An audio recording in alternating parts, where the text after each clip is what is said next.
কোরআনুল কারীমের মধ্যে আছে জাহান্নামী জাহান্নামের আগুনে জ্বলতে জ্বলতে চিৎকার করে বলবে, আল্লাহ আর খুলাইতেছি না মাওলা,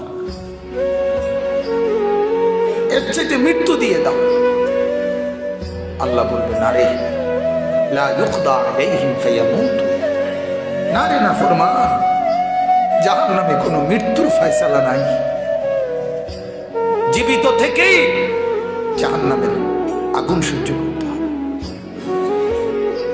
এরপরে কোরআনে আছে জাহান্নামী দ্বিতীয় নম্বরে বলবে, আল্লাহ জাহান্নামের আযাবটা একটু হালকা করে দাও না, একটা ঘন্টা বিরতি দাও না মাওলা,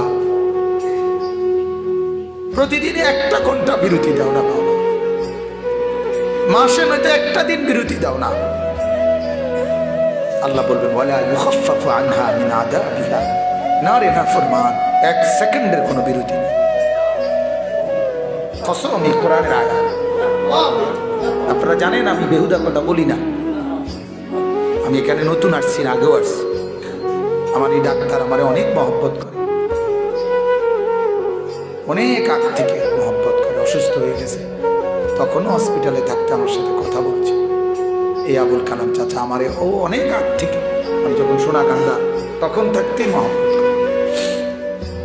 তাইলে বাজান, আল্লাহ তাআলা বলেন জাহান্নামের আযাব এক মিনিটের জন্য তাখফিফ, হালকা করা।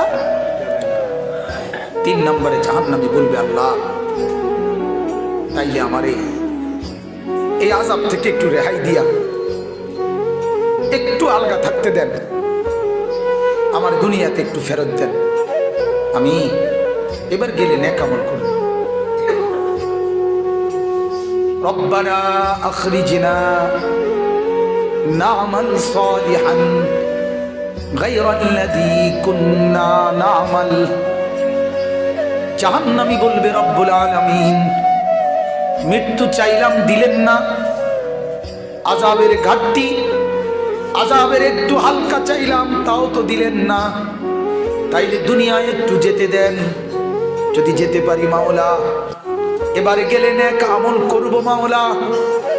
আল্লাহ বলবেন, আওয়ালাম নুআম্মিরকুম মা ইয়াতাযাক্কারু ফীহি মান তাযাক্কারা। আল্লাহ বলে, বান্দা যেটুকু হায়াত দিলে তুমি আখিরাত থেকে বাঁচতে পারতা, জাহান্নাম থেকে বাঁচতে পারতা, এতটুকু হায়াত দিয়েই আমি তোমারে কবরে আনছি। সুযোগ না দিয়ে আমি মাওলা শাস্তি দিচ্ছি না। 8 বছরের বাচ্চা তুমি দেখো জাহান্নামে নাই। আল্লাহ বলবেন, 10 বছরের কোনো বাচ্চা দেখো তো জাহান্নামে আছে কিনা, একজনও নাই। যেহেতু নাবালেগকে আমি সুযোগ দেই নাই, এই জন্য আযাবও দেই নাই। যেই ছোট বাচ্চাকে আমি কবরে নিয়ে আসছি ছোট্ট থাকতেই, আমি তো তারে সুযোগ দেই নাই, এজন্য তো আযাবও দেই নাই। তুমি দেখো না 15 বছরের নিচে প্রাপ্তবয়স্ক ছাড়া কোনো জাহান্নামী আছে কিনা। দোস্ত, রঙের ঘুড়ি উড়াও, উড়াও, বেরিয়েতে তো চাও, এই তো না। সিনেমার নায়িকাই তো দেখো খবরে আসছে, সিনেমার সুন্দরী নায়িকা, পেটে বাচ্চা। হ্যাঁ, কালকের খবর, কত নিকৃষ্ট। ছি ছি ছি ছি, আরে কুত্তাও যাচ্ছে যে বাবা। ছি ছি ছি ছি, মানুষ কেমনে এত জঘন্য, মানুষ কেমনে এত জঘন্য।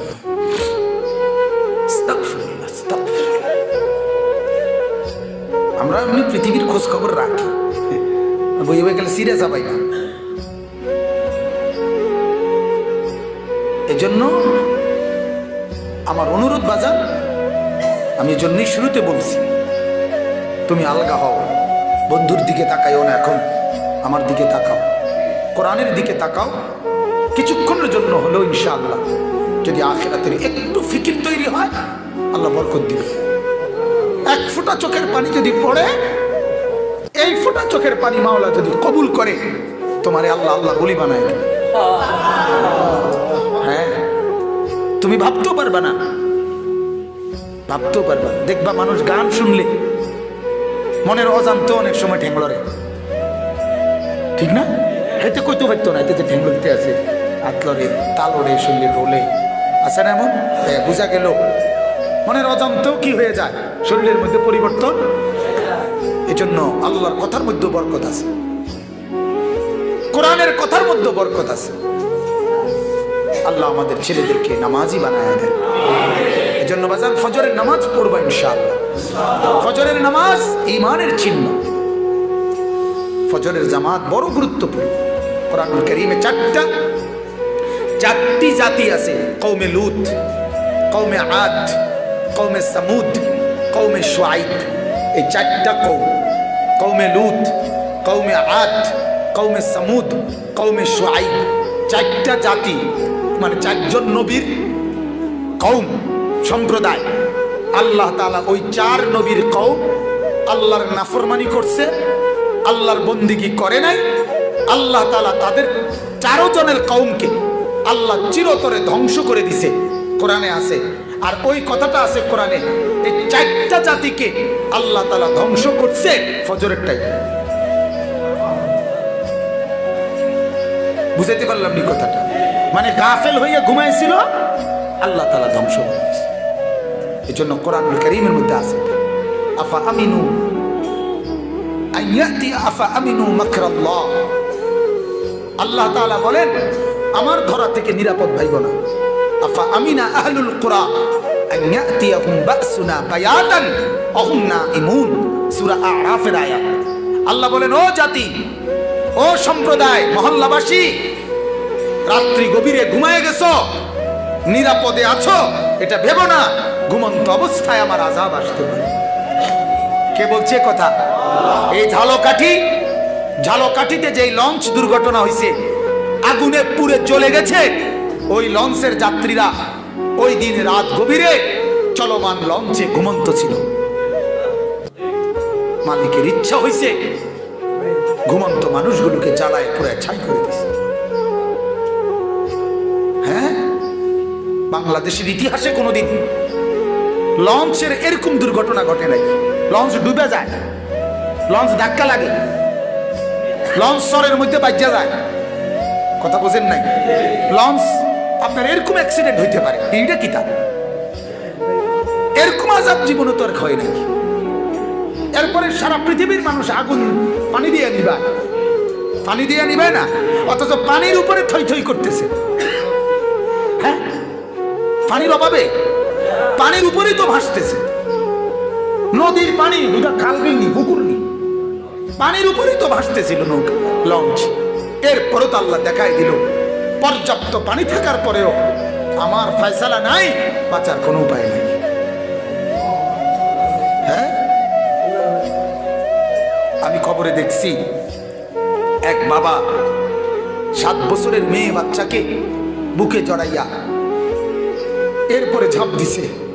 1.5 ঘন্টা সাঁতার কাইটা ওই লোকটা পারে যখন গেছে, পারে গিয়ে যখন পড়ছে দেখছে বুকের মালিক বুকেই মারা গেছে, বাচ্চাটা বাঁচে নাই। এই ঝালকাঠির এই কয়দিন আগের লঞ্চ।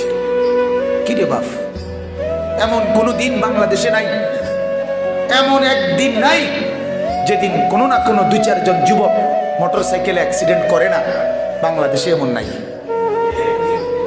প্রতিদিন কথা বলেন, প্রতিদিন তুমি খবর লাগাও। তাহলে কেন অহংকার করছো? আমাদের ছেলেপেলের মোটরসাইকেলের চালানি দেখলে মনে হয় হাতে বিমান চালায়, বাইক বাদ নাই, হাতের মডেল দেখলে ছাগল কোথাকার।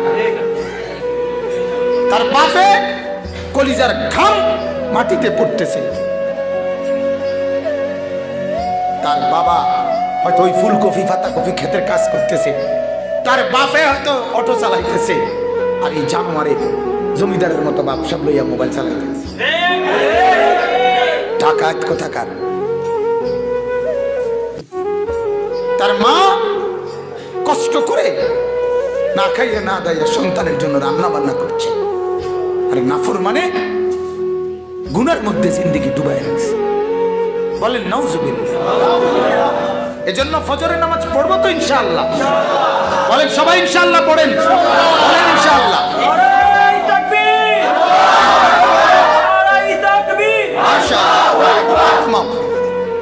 ধোকা দিও না বাজান, ধোকা দিও না। আল্লাহর সাথে ধোকা দিলে আটকে যাবে, আল্লাহ ছাড় দিবে না। আমার শায়েখ আল্লামা মুফতি মুশতাকুর নবী সাহেব হুজুর বলে, আল্লাহ ছাড় দেয়, ছেড়ে দেয় না। আল্লাহ তাআলা ছাড় দেয়, কি দেয় না? হ্যাঁ, মানে নাটাই যে ছেলে ঘুরি উড়ায় হে সুতা ছাড়ে, নাটাই ছাড়ে না। কি ছাড়ে না? কি ছাড়ে? সুতা ছাড়ে দোস্ত, কিন্তু কি ছাড়ে না? নাটাই ছাড়ে না। হ্যাঁ, গুড্ডি এক সময় সুতা ছাড়তে ছাড়তে উর্ফে গিয়ে ঘুরি হেতে আর হেতে ওই ফোলারে দেখে না, ছেলেটাও গুড্ডিটা দেখে না। তারপরেও ছেলেটা মাঝে মধ্যে নাটাই আগার মধ্যে সুতা টান দিয়ে দিয়া হেতে কয়, দোস্ত আমি আসি, গেছি না। কি ছাড়ি নাই? নাটাই ছাড়ি নাই। আর আল্লাহ বলে, আমি আল্লাহ তাআলা 60 বছরের হায়াতের সুতা না ছাড়ছি, কিন্তু নাটাই ছাড়ি নাই। নাটাই আমার হাতে, আর আমার সুতা যত দূরেই যায় আমি 24 ঘন্টা আমার নজরে দেখি। হ্যাঁ, আমরা বাংলাদেশের লোক যখন আমেরিকা চলে যায় আল্লাহ দেখে না, মানুষ যখন পানির তলে ডুব দেয় আল্লাহ দেখে না। তো আলাম ইয়ালাম বিআন্নাল্লাহা ইয়ারা, আল্লাহ বলে বান্দা জানো কিনা আমি কিন্তু সারাক্ষণ তোমাকে দেখি। কতক্ষণ? বলেন আলহামদুলিল্লাহ। অনেক লম্বা করে ফেলছে এই কথাটা। যাই হোক, ফজরের গুরুত্ব বললাম। এখন আসেন ওই আব্দুর রহমান ইবনে মুলজিম, ওই কাফের, ওই বেঈমান লোকটা হযরত আলী রাদিয়াল্লাহু তাআলা আনহু ফজরের নামাজ পড়ার জন্য আসতেছিলেন। এই সময় তরবারির একটা কোপ দিছে আলীকে, খলিফা উনি। এক কোপেই হযরত আলী রাদিয়াল্লাহু তাআলা আনহু পড়তে পড়তে শহীদ হয়ে গেছে। কিন্তু আশ্চর্যের একটা কথা আছে, এই শহীদ হওয়ার সময় পড়তে পড়তে হযরত আলী চিৎকার করে একটা কথা শুধু বলছে, ফুস্তু ওয়ারাব্বিল কাবা। হযরত আলী বলছে, কাবার রবের কসম, আমি আলী সফল হয়ে গেলাম, কামিয়াব হয়ে গেলাম। অথচ মরে যাচ্ছে, গর্দান মধ্যে কোপ দিছে। উনি কয় কি, আমি কি হলাম? অর্থাৎ তুই ব্যর্থ হইলি বেঈমান, আমি ঈমান নিয়ে মরছি, আমি নামাজের দিকে রওনা অবস্থায় মরছি, আমি কামিয়াব। এইটা আছে কিতাবে। আচ্ছা, তো আমি যেটা বলার জন্য লম্বা করে ফেলছি, আলী রাদিয়াল্লাহু তাআলা আনহুর ছেলে ইমাম হাসান, এই উনি এরপরে খলিফা হয়েছে। কার পরে? আলীর পরে হাসান। 6 মাস উনি খলিফা ছিলেন, মাত্র 6 মাস। 6 মাস পরেই তিনি হযরতে মুআবিয়া রাদিয়াল্লাহু তাআলা আনহু, নবীজির আরেকজন বিশিষ্ট সাহাবী, ওনার হাতে, লম্বা ঘটনা আমি ব্যাখ্যা ছাড়া বলতেছি, মূলত হযরতে মুআবিয়া রাদিয়াল্লাহু তাআলা আনহুর হাতে স্বেচ্ছায়, সম্পূর্ণ নিজের খুশিতে স্বেচ্ছায় এই খেলাফতের দায়িত্বটা উনি ওনার হাতে তুলে দিয়েছেন। দিয়া বলছে, আপনার হাতে তুলে দিলাম, আপনি পুরাটা চালান, আমি আমার অধিকার ত্যাগ করলাম। আমার অধিকার কি করলাম? তো এই কথাটা বুঝাবার জন্য, ওই যে আমার কথাটা ছিল 70 বছর আগে, 30 বছর আগে আপনার বংশের কেউ আপনার জন্য দোয়া করে গেছে, অথবা কোনো একটা নেক কাজ করে গেছে, এর উসিলায় 70 বছর পরে আল্লাহ তাআলা তার সন্তানকে নেককার বানাইছে। এই কথাটা ছিল না? এটা লেগে এই কথাটা কইছিলাম। আচ্ছা, কি হইল?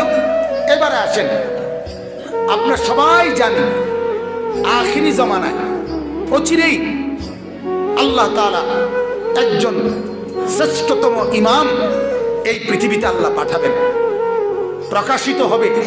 ওনার নাম হলো ইমাম মাহদী। কি নাম? ইমাম মাহদী আলাইহিস সালাম। উনি আসবে এই পৃথিবীতে। প্রকাশিত হবে। এই ইমাম মাহদী আলাইহিস সালাম উনি সংক্ষিপ্ত করতেছি যে উনি গোটা পৃথিবীতে ইসলামী খেলাফত প্রতিষ্ঠিত করবে। গোটা বাংলাদেশে, গোটা পৃথিবীতে, আল্লাহর পুরা জমিনে উনার হায়াত থাকতে খেলাফত প্রতিষ্ঠিত হবে। বলেন আলহামদুলিল্লাহ। উনার খেলাফতে উনি উনার আমলে দাজ্জালকে হত্যা করবে। উনার আমলে হযরতে ঈসা আলাইহিস সালাম আসমান থেকে নেমে আসবে। তো এই যে ইমাম মাহদী, উনি যে এত বড় মর্যাদাবান, আল্লাহর নবী সাল্লাল্লাহু আলাইহি সাল্লাম উনার মর্যাদায় অনেক হাদিস বলছেন। এই ইমাম মাহদী আলাইহিস সালাম যিনি গোটা পৃথিবীর খলিফা। কয় জায়গার খলিফা? গোটা পৃথিবীর খলিফা হবে। এই মজার কথা হলো এটাই বলার জন্য, হযরতে হাসান রাদিয়াল্লাহু তাআলা আনহু নিজে খেলাফত ছেড়ে দিছে কার কাছে? মুআবিয়া রাদিয়াল্লাহু তাআলা আনহুর কাছে নিজের অধিকার ছেড়ে দিছে। আল্লাহর নবী সাল্লাল্লাহু আলাইহি সাল্লাম আবু দাউদ শরীফে একটা কিতাবে আছে, একটা বাব অধ্যায় আছে ইমাম মাহদীর ব্যাপারে। ওইখানে স্পষ্ট হাদিস আছে, আমি নিজ চোখে পড়ছি। আল্লাহর নবী সাল্লাল্লাহু আলাইহি সাল্লাম বলেন, আমার যেই উম্মতের সর্বশ্রেষ্ঠ শেষ খলিফা মাহদী আসবে, সে আসবে আমার বড় নাতি হাসানের বংশধর থেকে। এই কথাটা বলার জন্য। কার বংশধর? হাসানের বংশধর। তাইলে হাসান খেলাফত ছাড়ছে কখন? সেই আলীর পরে কত আগে? 1000 বছরের চাইতে বেশি।